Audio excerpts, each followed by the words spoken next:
എൻ്റെ പേര് ബിനു. ഞാൻ നരണ സ്വദേശിയാണ്. ആദ്യമായിട്ട് ഈ അൾത്താരയുടെ തിരുസന്നിധി ഇന്ന് പ്രാർത്ഥിപ്പാനും ഉടമ്പടി സാക്ഷ്യം പറയാനും എന്നെ അനുവദിച്ച പരിശുദ്ധ സ്വർഗസ്ഥനായ നമ്മുടെ പിതാവിനും പരിശുദ്ധ അമ്മയ്ക്കും ഒരായിരം നന്ദി പറഞ്ഞുകൊണ്ട് എൻ്റെ അനുഭവ സാക്ഷ്യം ഞാൻ പറയുകയാണ്. എൻ്റെ മദ്യപാനം നിർത്തുവാൻ വേണ്ടിയിട്ടാണ് ഞാൻ ഇവിടെ വന്ന് ഉടമ്പടി എടുത്തത്. ഞാൻ പല വിധത്തിൽ എൻ്റെ മദ്യപാനം നിർത്തുവാൻ നോക്കിയിട്ടും എനിക്കത് നടന്നിട്ടില്ല. 30 വർഷത്തോളവും മദ്യപാനമായിരുന്നു. സ്ഥിരമായിട്ടാണോ എന്ന് ചോദിച്ചാലല്ല, എന്നാൽ തുടങ്ങിയാൽ പിന്നെ ഞാൻ നിർത്തുകയുമില്ല. ആ രീതിയിലായി എനിക്കൊരാഗ്രഹം ഉണ്ടായിരുന്നു, എൻ്റെ മദ്യപാനം എനിക്ക് അവസാനിപ്പിക്കണം എന്നെനിക്ക് ചിന്തയുണ്ട്. ഒരു തരത്തിൽ നോക്കിയിട്ടും എനിക്ക് കിട്ടുന്നില്ല. അത് ഒരു 3-4 മാസമൊക്കെ ഞാൻ നിർത്തിയേക്കാം. പക്ഷേ അത് കഴിഞ്ഞ് തുടങ്ങിയാൽ പിന്നെ തുടങ്ങും. ഇവിടെ വെച്ചല്ല എൻ്റെ ദുരനുഭവം തുടങ്ങുന്നത്.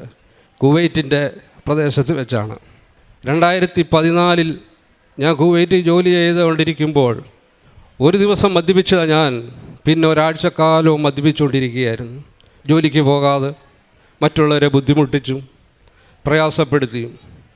പക്ഷേ അങ്ങനെ ആ കമ്പനിയിലെ മാനേജരും ആൾക്കാരും ഒക്കെ വന്ന് എന്നെ അവിടുന്ന് കൂട്ടിക്കൊണ്ടുപോയി വേറെ റൂമിലാക്കി. ഞാൻ പിന്നെ ഒരു 3-4 ദിവസത്തോളം മദ്യപിച്ചിട്ടില്ല. ആ റൂമിൽ തന്നെ കിടക്കുകയാണ്. ഒരു ദിവസം ഇങ്ങനെ ഞാൻ കിടക്കുമ്പോൾ വൈകിട്ട് ഒരു 6 മണി ആയി, സന്ധ്യയായി 6 മണി ആയപ്പോൾ ഞാൻ പുതിയ റൂമിലാണ്, എനിക്ക് ആരെയും പരിചയമില്ല. ഞാൻ റൂമിൻ്റെ ജനലിൻ്റെ വാതിക്കലിട്ട് ഇങ്ങനെ നോക്കുമ്പോൾ റോഡിൻ്റെ സൈഡിലായിട്ട് ഞാനൊരു രൂപം കാണുകയാണ്. എന്ത് രൂപമെന്ന് ചോദിച്ചൊരു പൈശാചിക രൂപമാണ് ഞാൻ കാണുന്നത്. എന്നെ മാടി വിളിക്കുകയാണത്. പക്ഷേ എനിക്കത് ഭയമായി. ഞാൻ എൻ്റെ റൂമിൽ നിന്ന് ഇറങ്ങി ഞാൻ താഴെ ചെല്ലും, റോഡിൽ ചെന്ന് നോക്കുമ്പോൾ അതിനെ കാണത്തില്ല. വീണ്ടും ഞാൻ റൂമിൻ്റെ മണ്ടയ്ക്ക് കയറും, റൂമിൽ ചെന്ന് അവിടെ തന്നെ നോക്കുമ്പോൾ പിന്നെ എനിക്ക് കാണാമത്. ഞാൻ എൻ്റെ റൂമിലുള്ളവരോടെല്ലാം പറഞ്ഞു. റൂമിലുള്ളവരെല്ലാം മുസ്ലിംസാണ്, അതും മലയാളികളല്ല, എല്ലാ ഹിന്ദിക്കാരുമാണ്.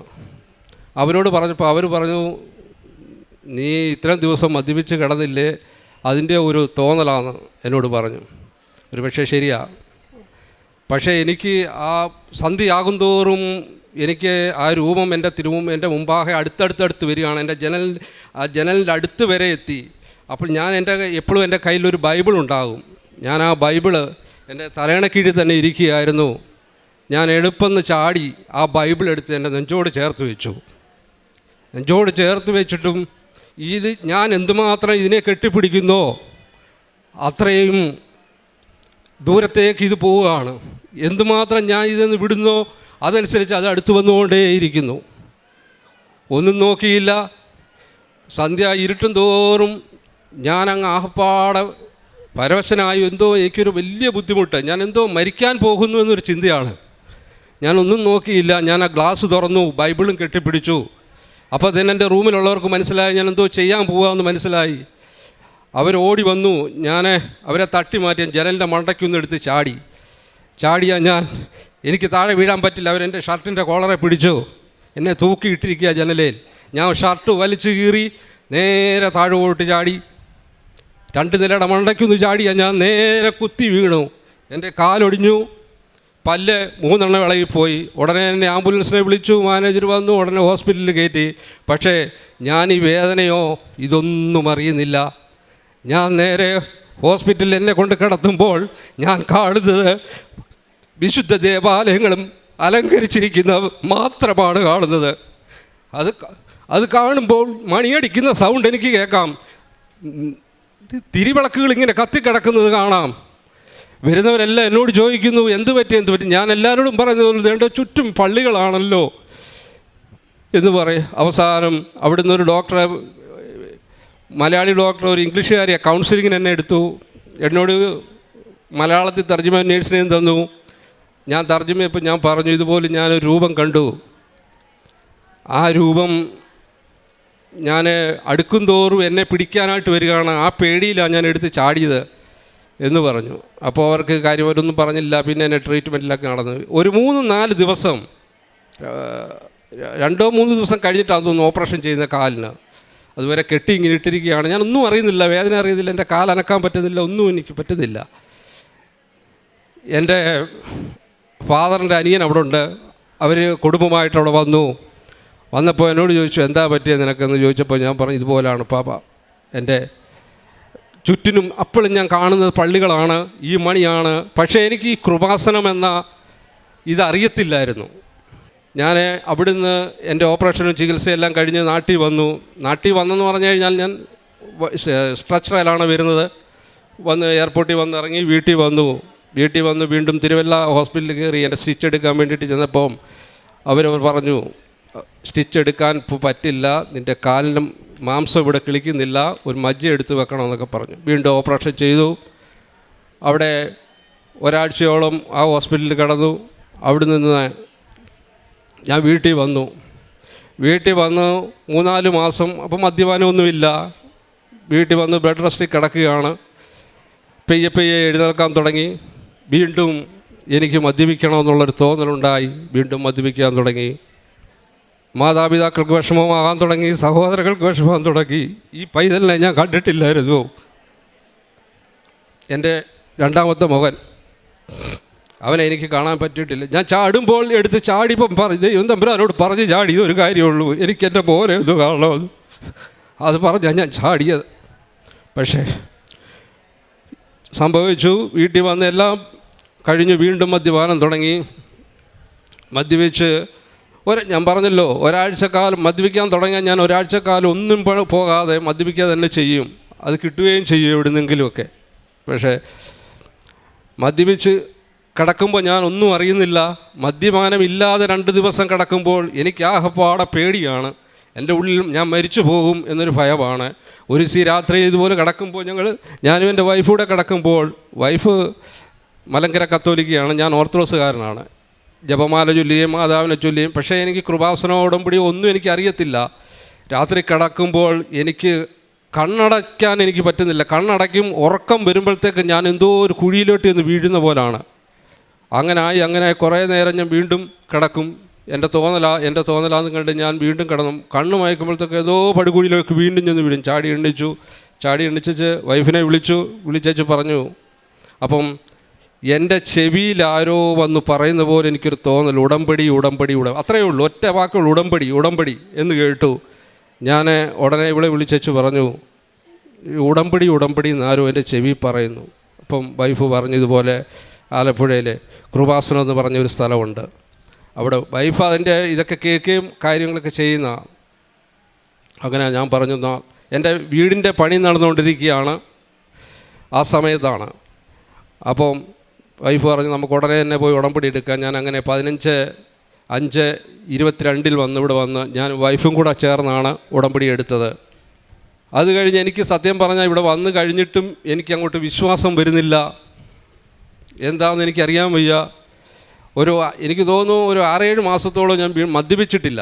എൻ്റെ ഭവനം മാറി ഭവനത്തിലോട്ട് താമസം തുടങ്ങി 5-6 മാസം കഴിഞ്ഞ് ഞാൻ മദ്യപിച്ചിട്ടില്ല. പക്ഷേ പിന്നെയും എനിക്ക് മദ്യപിക്കാൻ അവസരമല്ല, ഞാൻ അന്വേഷിച്ചതാണെന്ന് പറയാം.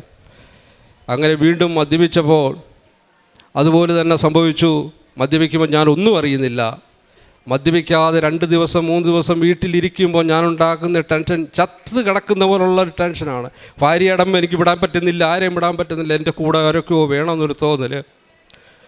ഇരുന്ന് ചിന്തിച്ചു, ആലോചിച്ചു, എൻ്റെ ഇങ്ങനെ പോയാൽ എൻ്റെ കുഞ്ഞുങ്ങൾക്ക് ഞാനില്ലാതായി പോവും എന്നൊരു തോന്നൽ എൻ്റെ മനസ്സിലുണ്ടായി. ഞാൻ വൈകിട്ട് കുടുംബ പ്രാർത്ഥനയ്ക്കിരിക്കും. കൃപാസന മാതാവിൻ്റെ പ്രാർത്ഥനയെ ഞങ്ങൾ ചൊല്ലിയിട്ടാണ് എന്നും പിരിയുന്നതും. അന്ന് ഞാൻ ഇതുപോലെ എഴുന്നേറ്റ് ഞാൻ എൻ്റെ മുറിയിലോട്ട് കടക്കുമ്പോൾ, ആദ്യത്തെ മുറിയിലോട്ട് ഞാൻ കടന്നപ്പോൾ കാണുന്നത് ഈ രൂപമാണ്. രണ്ടാമത്തെ മുറിയിലോട്ട് ചെല്ലുമ്പോൾ ഞാൻ കാണുന്നത് ആ രൂപമാണ്. അടുക്കളയിലോട്ട് ചെല്ലുമ്പോൾ ആ രൂപമാണ്. ഞാൻ എവിടെ പോയാലും ഈ രൂപം എൻ്റെ പുറകെ.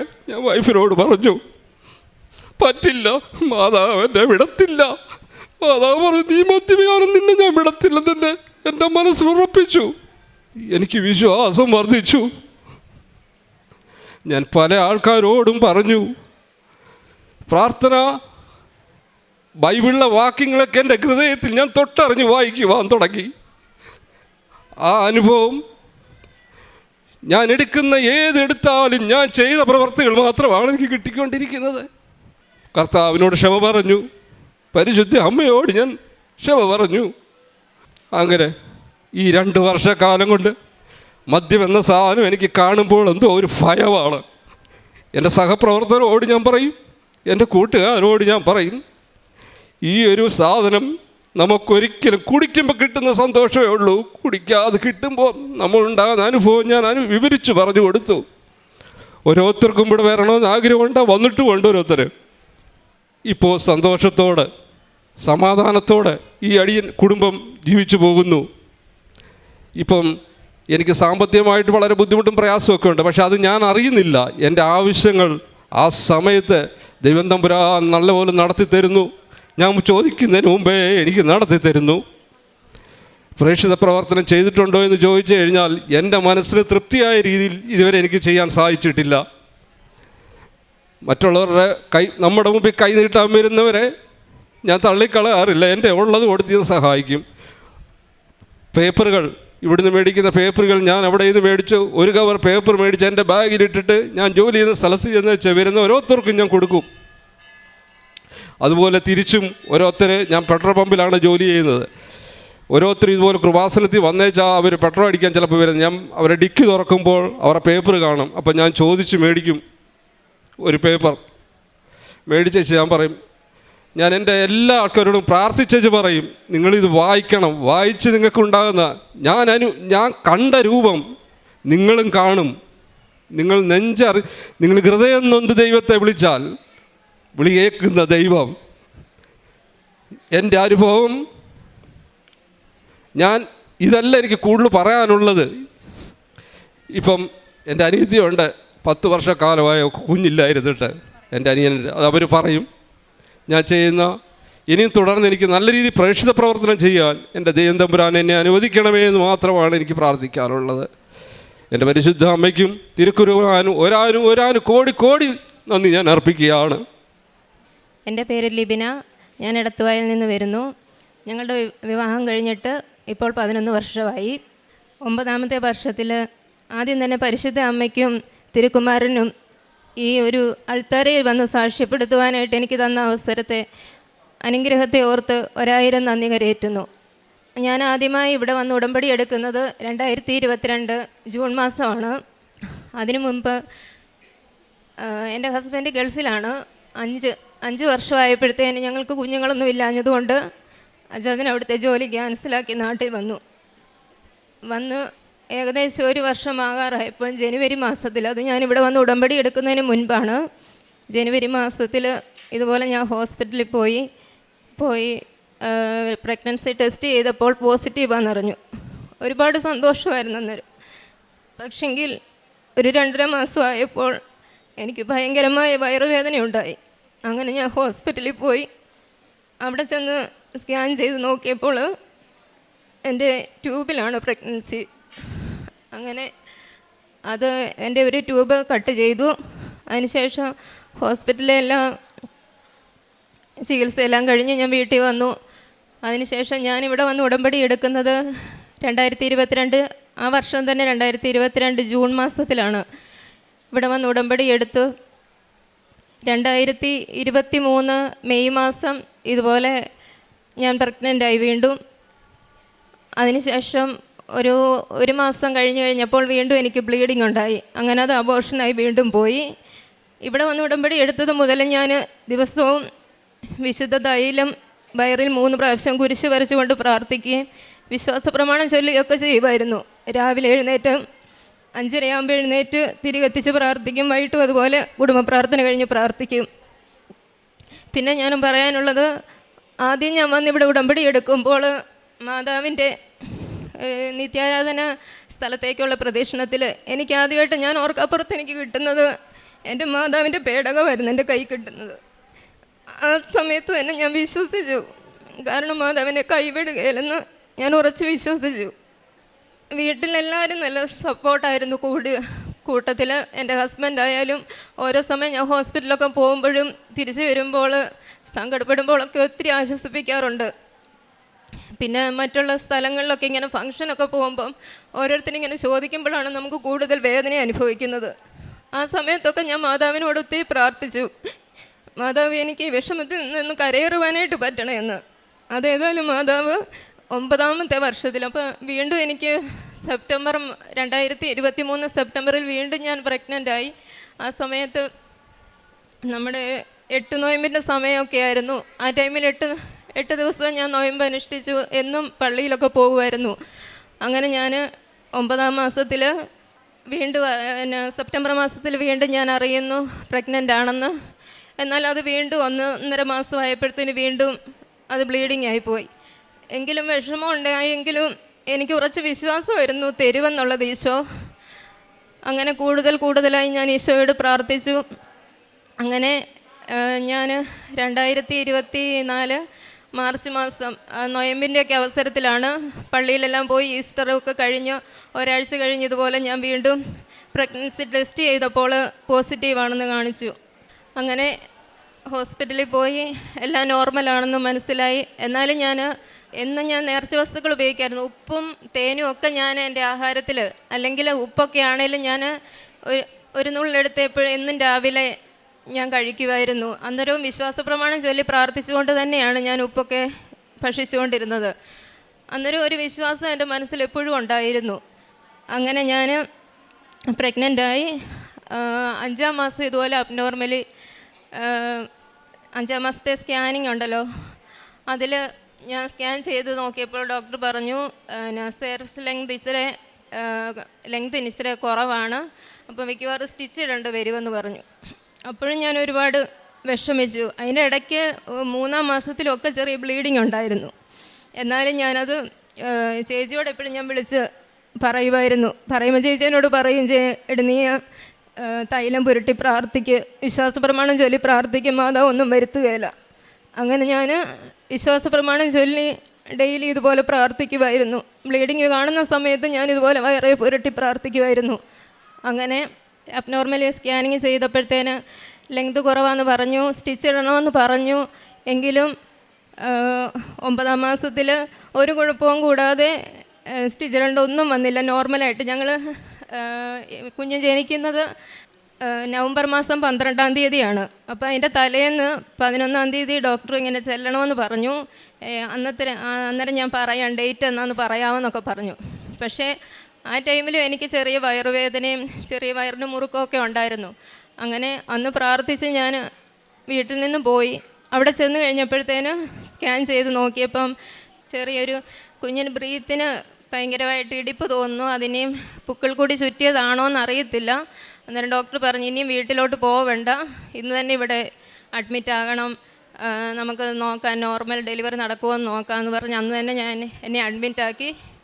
അന്ന് വെളുപ്പിന് 4 മണിക്ക് എന്നെ ലേബർ റൂമിൽ കയറ്റി. അവിടെ കയറി ഒരുപാട് വേദനയുണ്ടായെങ്കിലും പരിശുദ്ധ അമ്മ അവിടെ ഞാൻ വിശ്വാസ പ്രമാണം ചൊല്ലി ഒരുപാട് പ്രാർത്ഥിച്ചു. പിന്നെ അവിടെ ഹോസ്പിറ്റലിൽ പ്രാർത്ഥനയുടെ കുറേ പേപ്പറുകളൊക്കെ എൻ്റെ തന്നു. അത് ഞാൻ പ്രാർത്ഥിക്കുന്നുണ്ടായിരുന്നു. എന്നാലും കൂടുതലും ഞാൻ മാതാവിനെ ഈ വിശ്വാസ പ്രമാണവും പ്രത്യക്ഷീകരണ പ്രാർത്ഥനയും ചൊല്ലി ഞാൻ പ്രാർത്ഥിച്ചു. അങ്ങനെ 4 മണിയായപ്പോൾ എന്നെ ലേബർ റൂമിൽ കയറ്റി. 7:50 ആയപ്പോഴത്തേന് എനിക്ക് നോർമൽ ഡെലിവറി നടത്തി. മാതാവും ഈശോയും ഒരു പെൺകുഞ്ഞിനെ നൽകി എന്നെ എൻ്റെ കുടുംബത്തെ അനുഗ്രഹിച്ചു. പിന്നെ കാരുണ്യ പ്രവർത്തികൾ എന്ന് പറയുന്നത്, എനിക്കിപ്പോൾ ജോലിയില്ല, ഹസ്ബൻഡിന് ജോലിയുണ്ട്. ഹസ്ബൻഡിൻ്റെ വരുമാനത്തിൽ നിന്ന് മറ്റുള്ളവരെ കഴിയുന്ന വിധത്തിൽ ഞങ്ങൾ സഹായിക്കുന്നുണ്ട്. പിന്നെ ഇവിടെ നിന്ന് കിട്ടുന്ന പത്രവും അതുപോലെ തന്നെ. ഇപ്പോൾ ഞങ്ങൾ പത്രം കൊടുക്കുന്നത് ഞങ്ങളുടെ ഈ സാക്ഷ്യം പറഞ്ഞുകൊണ്ട് തന്നെയാണ് മറ്റുള്ളവർക്ക് പത്രം കൊടുക്കുന്നത്. അങ്ങനെ പിന്നെ ആധ്യാത്മികമായിട്ട് അരമണിക്കൂർ, ഇപ്പോൾ ഇതിൽ തന്നെ ഉടമ്പടിയിൽ തന്നെ ഉള്ളതാണ് അരമണിക്കൂർ ബൈബിൾ വായിക്കുന്നത്, അത് ചെയ്യുന്നുണ്ട്. പിന്നീട് കുർബാനയിൽ പങ്കെടുക്കുന്നുണ്ട്. അങ്ങനെ ആധ്യാത്മികമായിട്ട് വളർച്ച എനിക്ക് ലഭിച്ചിട്ടുണ്ട്. ഇനിയും മുന്നോട്ട് ഈ തന്ന ദാനത്തെ ഓർത്ത് ഉടമ്പടിയിലൂടെ പരിശുദ്ധ അമ്മയ്ക്കും ഈശോയ്ക്കും കോടി നന്ദി പറഞ്ഞതുകൊണ്ട് മുന്നോട്ട് ജീവിക്കുമെന്നുള്ള വിശ്വാസത്തിൽ ഞാൻ നിർത്തുന്നു. പരിശുദ്ധ അമ്മയ്ക്കും തിരുക്കുമാരനും 1000 നന്ദി കരയേറ്റുന്നു. വിശുദ്ധ മത്തായിയുടെ സുവിശേഷം 9-ാം അധ്യായം 6 മുതൽ 8 വരെയുള്ള തിരുവചനങ്ങൾ. ഭൂമിയിൽ പാപങ്ങൾ ക്ഷമിക്കാൻ മനുഷ്യപുത്രന് അധികാരമുണ്ടെന്ന് നിങ്ങൾക്കറിയേണ്ടതിനാണിത്. അനന്തരം അവൻ തളർവാദ രോഗിയോട് പറഞ്ഞു, എഴുന്നേറ്റ് നിൻ്റെ ശയ്യയും എടുത്ത് വീട്ടിലേക്ക് പോവുക. അവൻ എഴുന്നേറ്റ് വീട്ടിലേക്ക് പോയി. ഇതുകൊണ്ട് ജനക്കൂട്ടം ഭയചകിതരായി. മനുഷ്യർക്ക് ഇത്തരം അധികാരങ്ങൾ നൽകിയ ദൈവത്തെ മഹത്വപ്പെടുത്തി. ദൈവത്തെ മഹത്വപ്പെടുത്തുന്ന ഒരു വലിയ ശ്രേഷ്ഠമായ പ്രത്യക്ഷീകരണ സാക്ഷ്യമാണ് ബിനു എന്ന സഹോദരനും തൻ്റെ സഹോദരി ലിബിനയും ഇവിടെ പങ്കുവച്ചത്. ഓർത്തഡോക്സ് വിശ്വാസികളായ മക്കൾക്ക് പരിശുദ്ധ അമ്മയുടെ മധ്യസ്ഥതയിലൂടെ ഈശോ പ്രാപിച്ചു കൊടുത്ത വലിയ അനുഗ്രഹങ്ങൾക്ക് നന്ദി പറയാനാണ് ഇവരിവിടെ വന്നു നിൽക്കുന്നത്. ഓർത്തഡോക്സ് വിശ്വാസികൾക്ക് പൊതുവെ അവർക്ക് പരിശുദ്ധ അമ്മയെ അവർക്ക് ചില കാര്യങ്ങളിലെല്ലാം കാത്തലിക്കിലുള്ളവർ പോലെ ഇല്ലെങ്കിൽ തന്നെയും ഒരു പരിശുദ്ധ അമ്മ അവരെ ആകർഷിച്ചുകൊണ്ട് ഈ ബിനു എന്ന സഹോദരനെ തൻ്റെ മദ്യപാനം എന്ന ഒരു വലിയ പൈശാചികതയിൽ നിന്ന് സമയച്ചുരുക്കത്തിൻ്റെ അമ്മ രക്ഷിച്ച ഒരു വലിയ സാക്ഷ്യമാണിത്. 30 വർഷത്തോളം ഉണ്ടായ കണ്ടിന്യൂസ് അദ്ദേഹത്തിൻ്റെ ആ ഒരു ദുശീലത്തിൽ നിന്ന്, ഒരു പൈശാചിക ബന്ധനത്തിൽ നിന്ന്, ഒരുപക്ഷെ അതൊരു മരണത്തിലേക്ക് എത്താമായിരുന്ന ഒരു വലിയ അപകടത്തിൽ നിന്ന് കുവൈറ്റിൽ വെച്ചെല്ലാം പരിശുദ്ധ അമ്മ ചേർത്ത് പിടിച്ച തിരുവചനം ചേർത്ത് വയ്ക്കുമ്പോഴെല്ലാം ആ പൈശാചികത അകന്നു പോകുന്ന ഒരു വലിയ ദൈവാനുഭവം അദ്ദേഹത്തിനുണ്ടായി എന്നേറ്റു പറയുകയാണ്. ദാവീദ്, സാവൂൾ രാജാവ് എപ്പോഴും പൈശാചികമായ ബന്ധനങ്ങളിൽ ഏർപ്പെടുമ്പോൾ ദാവീദ് കിന്നരം വായിക്കുമ്പോഴെല്ലാം അദ്ദേഹത്തിൻ്റെ പൈശാചിക ബന്ധനങ്ങൾ അകന്നുപോയി എന്ന് നാം തിരുവചനങ്ങളിൽ വായിക്കുന്നുണ്ട്. വചനം എന്ന് പറയുന്നത് അത്ര ഒരു വലിയ ഇരുതല വാളിനേക്കാൾ മൂർച്ചയുള്ളതാണ്. നമ്മുടെ എല്ലാ അസ്വസ്ഥതകളെയും, എല്ലാ രോഗങ്ങളെയും, എല്ലാ ബന്ധനങ്ങളെയും തുളച്ചു കയറി, നമ്മുടെ മജ്ജയിലും മാംസത്തിലും തുളച്ചു കയറി നമുക്ക് സൗഖ്യം നൽകുന്ന ഒരു വലിയ വചനമാണ് നാം വായിച്ചു കൊണ്ടിരിക്കുന്നത്. അത് ചേർത്ത് പിടിച്ചപ്പോൾ തന്നെ ബിനുവിന് വലിയ ആശ്വാസവും തൻ്റെ ബന്ധനത്തിൽ നിന്ന് വിടുതലും ഉണ്ടാകുന്നതായി അദ്ദേഹം ഏറ്റു പറയുന്നു.